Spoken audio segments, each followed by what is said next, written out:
जय हिंद everyone, welcome to our online class. बेटा लाइव क्लास आज किसी टेक्निकल वजह से आपका नहीं हो पाया है, तो चलिए हम रिकॉर्डेड फॉर्म में क्लासेस को आगे कंटिन्यू करते हैं ताकि आपकी करंट अफेयर का डेली का सेशन रुके ना, है ना। तो बच्चों हमारे साथ आप वैसे ही लाइव क्लास की तरह ही कनेक्ट हो सकते हो, ठीक है। बहुत सिंपल सी चीज़ है, आपको मैं क्वेश्चन दिखाऊंगा, आपको क्वेश्चन देखना है, ठीक है। क्वेश्चन जैसे ही सामने आएगा आप उसे पॉज करके उसे पढ़िए और फिर उसका आंसर करिए, है ना। कमेंट में आप नीचे आंसर दे सकते हो कि 1 का ए है, बी है, सी है, जो भी आपको लग रहा है।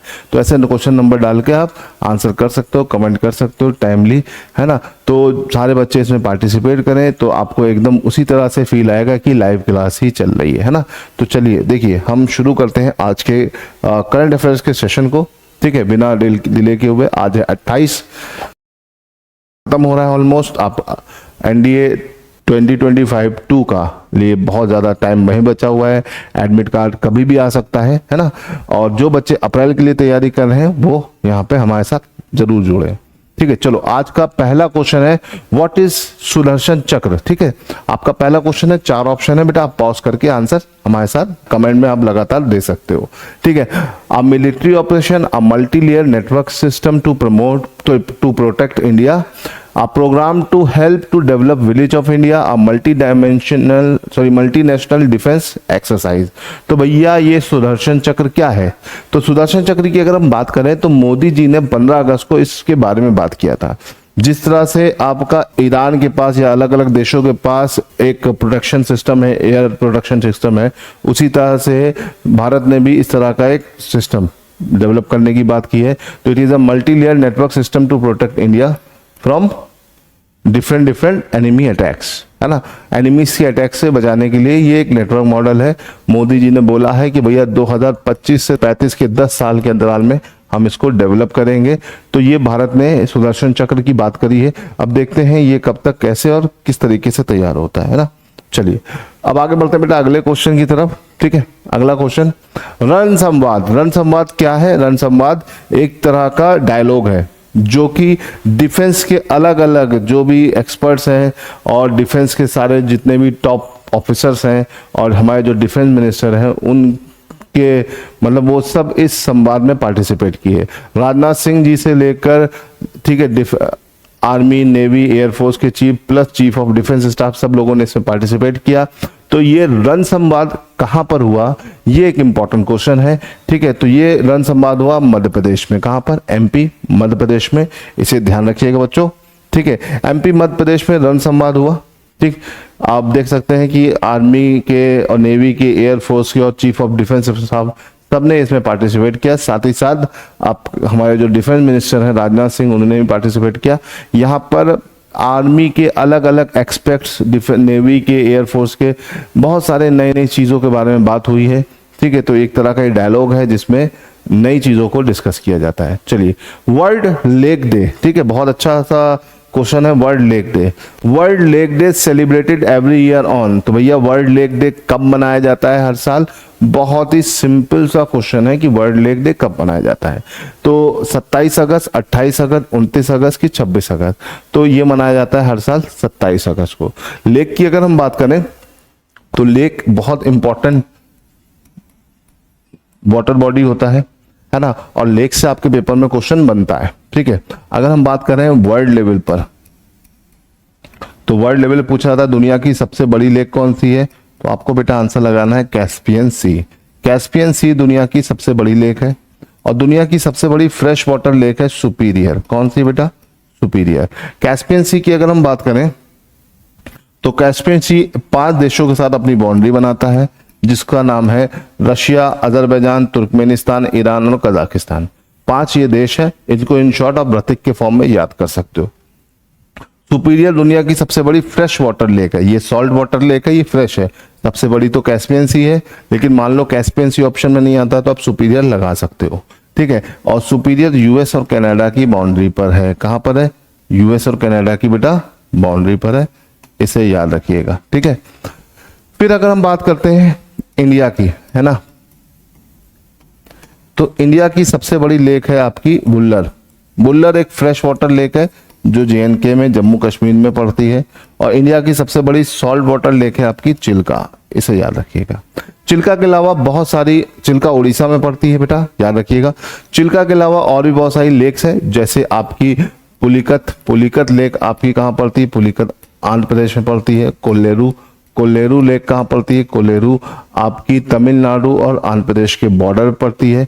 एक बहुत ही इंपॉर्टेंट लेक है लोकटक लेक जो है बेटा, ये मणिपुर में पड़ती है और इस लेक के ऊपर दुनिया का एक लौटा फ्लोटिंग नेशनल पार्क है जिसका नाम है केबुल लामजो। ठीक है, इसका नाम क्या बेटा? केबुल लामजो, याद रखिएगा। केबुल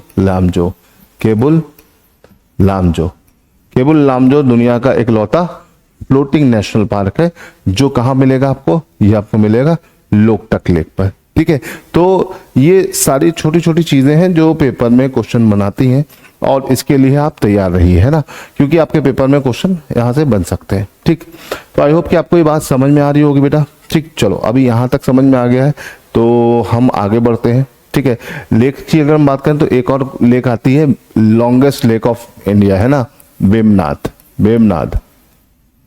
केरला में पड़ती है। इंडिया की सबसे लंबी लेक है और दुनिया की सबसे लंबी लेक है आपकी तंगानिका बेटा कहाँ पड़ती है? तंजानिया, युगांडा जैसे देशों के साथ सीमा बनाते हुए दुनिया की सबसे लंबी लेक है, अफ्रीका कॉन्टिनेंट में पड़ती है। तो यहां से आपके पेपर में बेटा बहुत सारे क्वेश्चंस बनते हैं, तो आपको ध्यान रखना पड़ेगा। चलिए इसको मैं सेव कर देता हूं और हम आगे बढ़ते हैं, है ना। चलो, world lake day, lake the life blood of our planet. ठीक, चलो, which country recently close its embassy in Iran? हाल फिलहाल में किस देश ने ईरान में अपनी एम्बेसी को क्लोज कर लिया?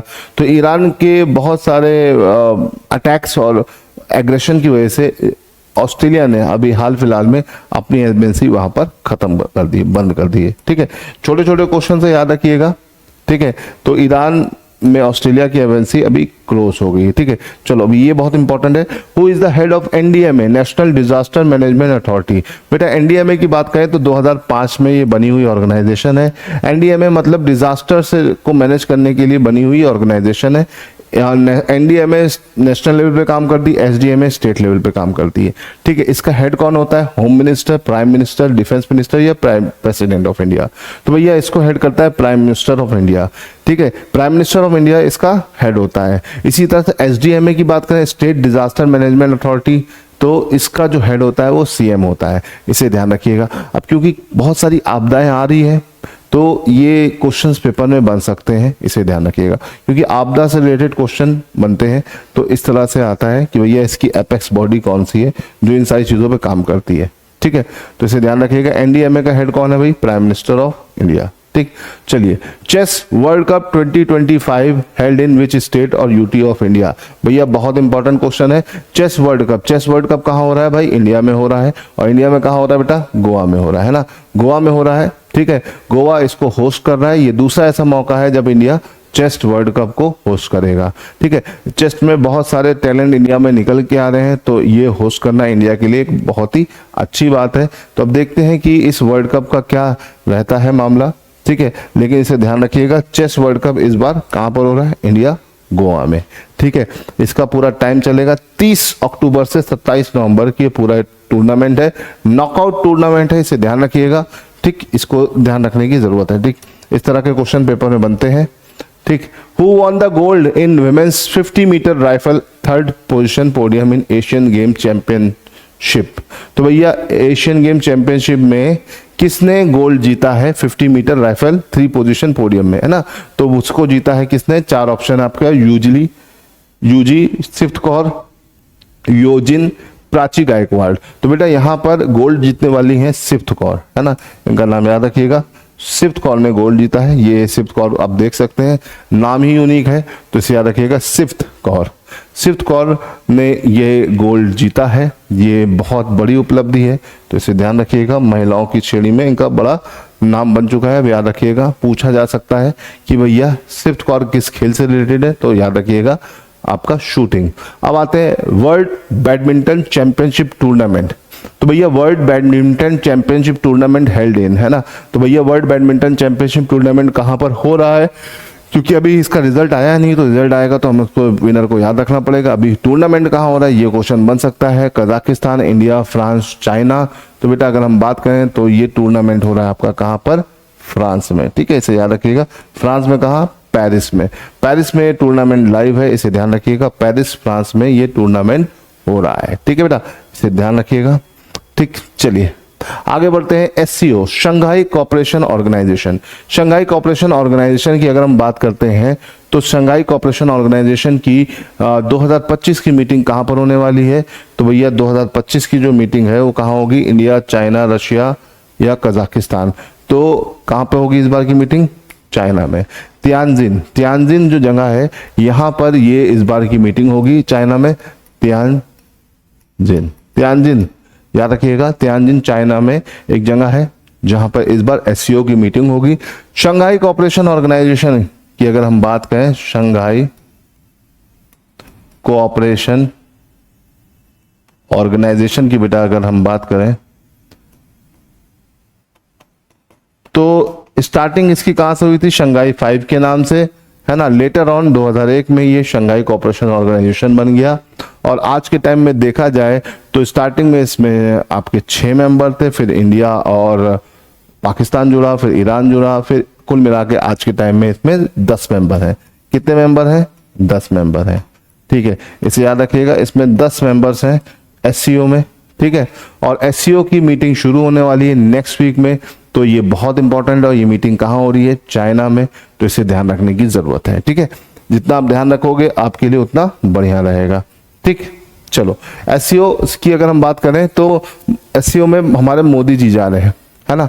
तो after how many years Indian prime minister is going to visit China. भाई कितने साल के बाद मोदी जी चाइना जाएंगे? देखो अभी क्या है, इंटरनेशनल बहुत सारे उठापटक मची हुई है ना। ट्रम्प के बहुत सारे बवाल के चलते अब इंडिया को चाइना के साथ कुछ ना कुछ एक नया ऑल्टरनेटिव ढूंढना पड़ेगा, तो उसके चलते मोदी जी चाइना जा रहे हैं। अब देखते हैं क्या होता है, ठीक है। तो मोदी जी कितने साल बाद चाइना की विजिट पे जाएंगे? 5, 6, 7 की 8? तो भैया मोदी जी 7 साल के बाद चाइना की विजिट पे जा रहे हैं एससीओ की मीटिंग में, तियानजिन चाइना में, ठीक है। तो इसे ध्यान रखिएगा, बहुत इंपॉर्टेंट है, ठीक है। मोदी जी जी जिनपिंग से मिलेंगे और इस तरह की ये बहुत ही यूनिक मीटिंग है। लेट्स सी, देखते हैं होता क्या है। होप फॉर द बेस्ट, है ना। और नेक्स्ट वीक से शुरू हो रही है तो इस पर बहुत सारी चर्चाएं चलेंगी। तो एससीओ की ये मीटिंग बहुत इंपॉर्टेंट है। एक चीज आप मुझे ये बताइए कि भारत एससीओ का हिस्सा, शंघाई कोऑपरेशन ऑर्गेनाइजेशन का हिस्सा किस साल में बना? कमेंट में मुझे बताइए, है ना। और बाकी आंसर आप कमेंट में दे रहे हैं, मैं ये उम्मीद करता हूं, क्योंकि मैं चाहता हूं कि भाई ये एकदम लाइव क्लास की तरह ही आप क्लास चलाइए, ठीक है बच्चों। तो ये तो हो गए हमारे आज के टॉप 10 क्वेश्चंस। बहुत बढ़िया क्वेश्चंस मिल गए थे और हमने कोशिश करी कि आपको एकदम एक्सक्लूसिव क्वेश्चन दिए जाए। तो आई होप कि आपको क्लास समझ में आ रही होगी। और हमारे एनडीए और सीडीएस के न्यू बैचेस लॉन्च हो गए हैं, ठीक है। सितंबर की फर्स्ट वीक में सारे बैचेस ओपन हो जाएंगे। तो जिन भी बच्चों को अपना एग्जाम की तैयारी करनी है तो वो प्रॉपर तरीके से हमें ज्वाइन कर सकता है। वो नीचे दिए हुए नंबर पे अपनी रजिस्ट्रेशन कर सकता है, अपनी क्वारी जनरेट कर सकता है, ठीक है। एकदम पक्का परफेक्ट टाइम है एनडीए और सीडीएस की अच्छे से तैयारी करने का, ठीक है। तो चलो बच्चों, आज के लिए हम इतना रहने देते हैं। मिलते हैं अगली क्लास में कुछ और नई करंट अफेयर्स के साथ। टिल देन गुड बाय, जय हिंद।